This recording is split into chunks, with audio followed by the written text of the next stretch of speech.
Hey, konnichiwa, it's great from Wakizashi's Teahouse over in Japan. How are you doing? Are you good? Are you Genki?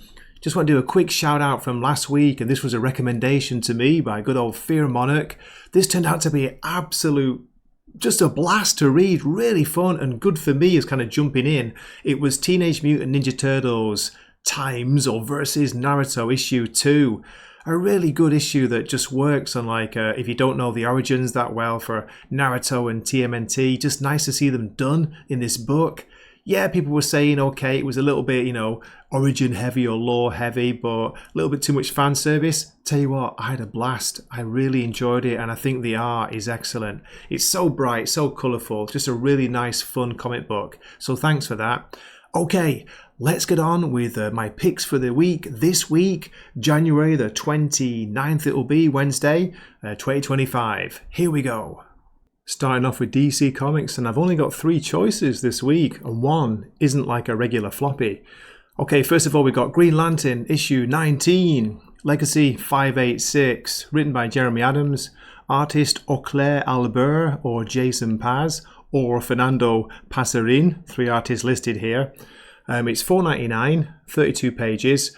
A new era of the Green Lantern Corps begins here. Go all in with Green Lantern as Hal Jordan and the Green Lantern Corps are given a new mandate to patrol the galaxy, fight crime, and stop the rise of fractal lanterns throughout the universe. So it's a good jumping on point for new readers, including me, although I have been reading it since Jeremy Adams started writing this. Yeah, what do you think? Are you interested? Are you going to go all in with Green Lantern? Main cover here is by Ariel Colon. There's a pretty cool variant by Mario Fox Focillo, something like that. Really like this, the cardstock variant. Very cool, weird, freaky, fractal possibly image. Which one would you go for out of those 2? And next up, if you're a Superman fan, check this out. Superman Lex Luthor Special, number 1. Written by Joshua Williamson, pencils by Eddie Barrows, inks Eber Ferreira. This is $3.99. Yes, $3.99 DC, amazing. 32 pages. The return of Lex Luthor? ? During the battle of the House of Brainiac, Lex Luthor's memories were wiped clean. But now, after the events of DC All-In Special 1, the world needs Lex to remember his past. There is a key piece of information in Lex's lost memories that could unlock an epic mystery that plagues Superman and the Justice League. But what if Lex doesn't want to remember? Would Superman sacrifice Lex's newfound peace to solve a secret, even if it means the return of Superman's fiercest rival? Yeah, I didn't know this was coming out, so it's caught my interest because I'm really into Superman at the moment. Joshua Williamson's Superman comic is very, very good. Great cover here by Eddie Barrows, love it. So yeah, check this out, let's give it a shot. And my final choice, and I'm not sure if I'm going to be able to get hold of this, but it is the Untold Legend of the Batman limited edition. It's a reprint of 3 issues of the limited series, 72 pages, but listen to this folks, it's $12.99. From comics legends Len Wein, Jim Aparo and John Byrne comes this haunting and introspective tale that puts all of the Caped Crusaders' detective skills to the test.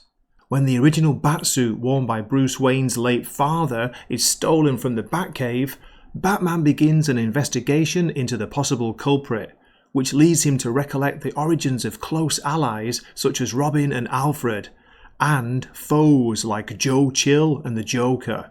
Just had a quick check on Google, and this originally came out between July 1980 and September 1980. 1980, wow!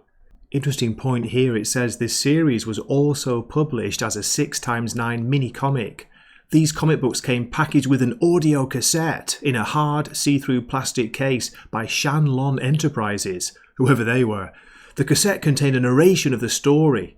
How awesome does that sound? So yeah, Untold Legend of the Batman 1, 2 and 3, back in 1980. Any interest out there for this?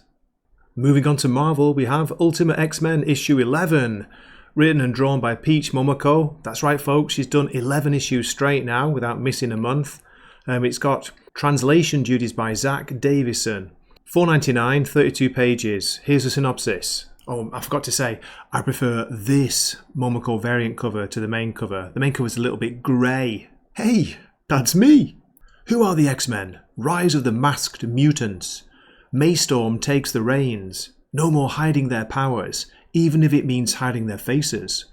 Disenfranchised and despairing after the raid on the children of the atom, the man-made mutants seek out leadership, and Maystorm is ready to rise to the occasion.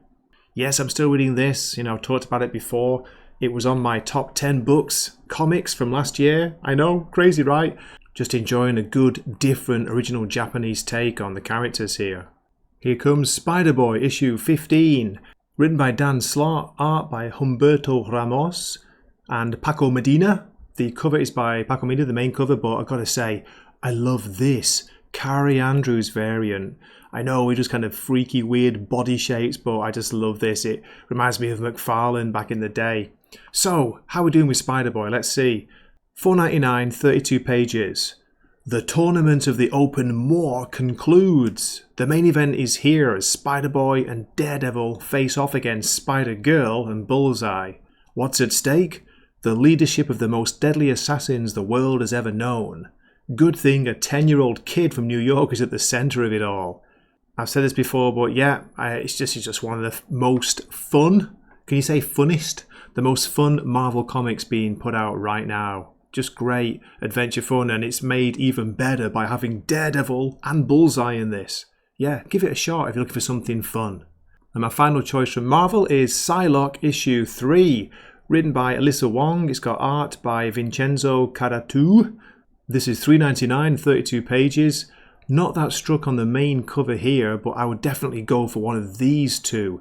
The first one is by Kasia Niemczyk, I think that's how you pronounce the name. Great image. And the second one is by Pablo Villalobos. These two variants are open order covers. Difficult to choose between those two. Which one do you think? What would you go for? I need some help, folks. Okay, moving on to indies, and we have from IDW Publishing, Teenage Mutant Ninja Turtles issue 6, written by Jason Aaron, arts by Juan Ferreira. And he's the new main artist, it says on this. The main cover here is pretty decent by Jorge Fornes, but there are a couple of variants I want to show you. The first one is this Kevin Eastman variant, it's cover B. Great to see him still drawing. And also we have this one from Juan Ferreira. My God, let's try that again. Juan Ferreira. Two nice variants. Difficult to choose which one I'd go for out of those two. I'm sure some people out there will be buying them all, or buying them both at least. So, this is $4.99, it says, 28 pages. The Turtles are back together, on the run, and at one another's throats. Navigating a New York City that used to be their home, but is now a hostile territory, the four brothers try to get things back to normal. But Donatello is deeply scarred following his captivity. Will the four brothers be able to rally, or will they find themselves at the mercy of the Foot Clan? Looking forward to this. Looks like it's a good point to jump on if you're not reading so far. With a new artist, it says here, superstar artist Juan Ferreira from Batman and Robin and Green Arrow. He's making his debut as the new ongoing artist. From Image Comics and Ghost Machine, we have Redcoat issue 9, written by Jeff Johns, pencils by Brian Hitch, inks Andrew Curry. Love this main cover here by Brian Hitch, but I've got to shout out the Mark Buckingham variant, cover B. Look at this. Wow. What a peach. Or is it an apple? Everyone has a drinking buddy, but there's none more magical than Johnny Appleseed. An American legend, Johnny lived an adventurous life, particularly when he crossed paths with our immortal British redcoat, Simon Pure, who shared his pursuit of a good time with good drink. What secrets does Simon reveal in his inebriated state? Plenty. $3.99 by the way for this. Great wraparound cover, the main cover, and as I say, lovely variant here by Mark Buckingham. Also from Image Comics we have Ice Cream Man issue 43. This is a kind of a one-page horror story special, it says. Special guest stories from Grant Morrison, Patton Oswalt, Zoe Thorogood, Jeff Johns, Jeff Lemire, Kelly Sue DeConnick, Matt Fraction, Good Old Neon, Denny's Camp, Frank Barbier, as well as main writer W. Maxwell Prince. This will be $3.99 for 32 pages, and here's a synopsis. A star-studded, make-your-jaw-drop-to-the-floor issue of Ice Cream Man. The challenge? Make a comics horror story that's only one page long. Did someone say Grant Morrison? Well, I might not enjoy his more recent work as much as his older work, but I'm in, man. I'm always in for Ice Cream Man. Definitely worth a read, and I love this idea, this concept, telling a story in one page. Okay, from Image Comics again, a giant generator. It is The Seasons, Issue 1, a new series. Written by Rick Remender, arts by Paul Azaceta, colours Matt Lopez. $3.99 for this. Here we go. Summer, winter, spring and autumn are the Seasons sisters, the daughters of the world-renowned Seasons detectives. 10 years ago, their famous parents disappeared.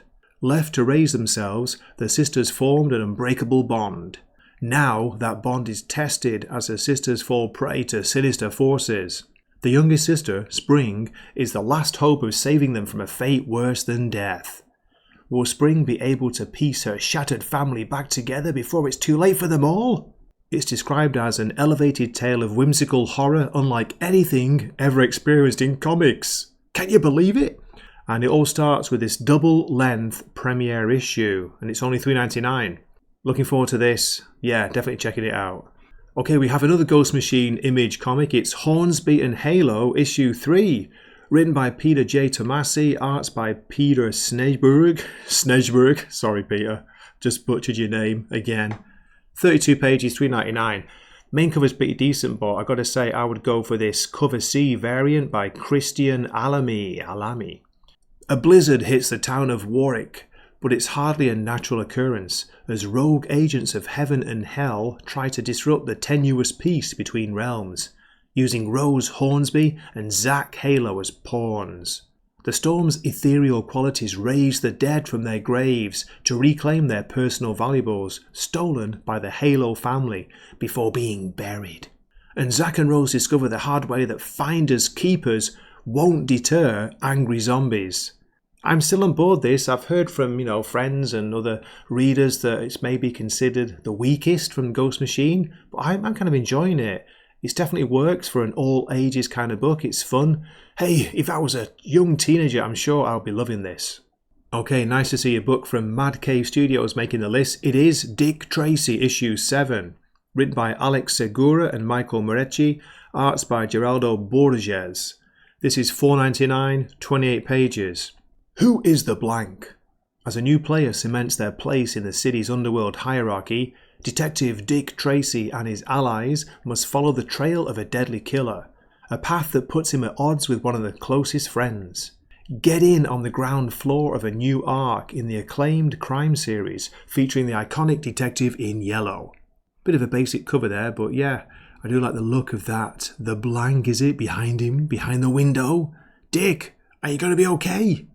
From Dark Horse and Millarworld, we have Nightclub 2, Issue 5, the penultimate issue of this second series, written by Mark Miller, arts by Juan Ramirez.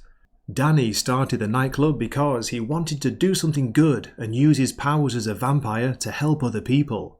Now he's been murdered by the school bullies Sam initiated into the cult. Can Amy stop them before things get any worse? $4.99, 32 pages. Just really enjoying this series, so yeah, can't wait to find out what happens next. And my final choice for this week is another Image Comics title, Knights vs. Samurai issue 5, written by David Desmalchian, artist by Federico Mele. This is only $2.99, folks, $2.99. It's kind of not part of the Spawn universe, but that's why it's that price, I guess. I'm still on board for this, just about. In the aftermath of a horrific dragon attack, the tension has reached its peak. Sanada and Charles must make a decision. Admit that they are not each other's enemy, or remain loyal to those they serve and continue with the bloodshed. I think it's going to be bloodshed. How about you? As I say, yeah, I'm still on board with this just about. We'll see how it goes. Issues 6 and 7 after this are still listed, so as far as I know, it's an ongoing series. I wonder how it's doing in sales. Okay, thanks so much for watching this far, folks. Just to shout out some of the other issues that I'm not picking up but that are out this week. We got X-Men 10, Deadpool 10, Moon Knight Fist of Khonshu 4, Teenage Mutant Ninja Turtles, The Last Ronin 2, Re-Evolution issue 4. We also have West Coast Avengers 3 and Hellhunters issue 2. From Dynamite, there's Thundercats issue 12, Hello Darkness from Boom, Sabretooth, The Dead Don't Talk 2, What If Galactus Transforms Spider-Gwen issue 1, Violator Origin number 5, Star Wars A New Legacy issue 1, $6.99 for that, no thanks. Black Cloak 11 from Image, Masters of the Universe TMNT Turtles of Grayskull issue 3, Sam & Twitch Case Files 10, Star Wars Ewoks issue 4, DC Power Rise of the Power Company number 1, $5.99, yikes. From Boom, Book of Cutter issue 1 if you're a fan of the Slaughterverse. Then we've also got Storm Life Dream 1, DC's Lex and the City for $9.99, no thanks. Red Sonja 18, shout out to Salty. Star Wars The High Republic Adventures Annual 1 for $7.99. Mamma mia, Marvel. Oh no, it's Dark Horse, what we're talking about. Dark Horse going for it there. And also from Dark Horse, Star Wars The High Republic Adventures 14, a double High Republic... blah blah blah. Anyway, we also have Dust to Dust issue 2 from Image. I heard some people talking about that last time it was out. Star Trek Defiant from IDW number 23. More Star Wars. Blood Train issue 1 from Image. Keen Spot have got Mark Spears Monsters issue 3. I know Salt is a big fan of that. Babs number 5 from Ahoy! Ahoy there! Vampirella 674 from Dynamite. Is Christopher Priest still writing that? Red Before Black issue 4 from Boom. And then we got Jim Henson's Labyrinth issue 5. Critical Role Vox Machina Origins 5. A Facsimile of the X-Men issue 131. Blood Squad 7 number 6 from Image. Looks like no one's buying that. Dark Empty Void. It's not my life, thank God. Number 3 from Mad Cave. Ripperland issue 1 from Dark Horse. Kill Train number 1 from Mad Cave. And yeah, I could keep going. So, I hope you've enjoyed this. Thanks so much for watching this far, and I do hope to see you in a future video. This has been Gray from Wakizashi's Teahouse, signing off for the night. Matane.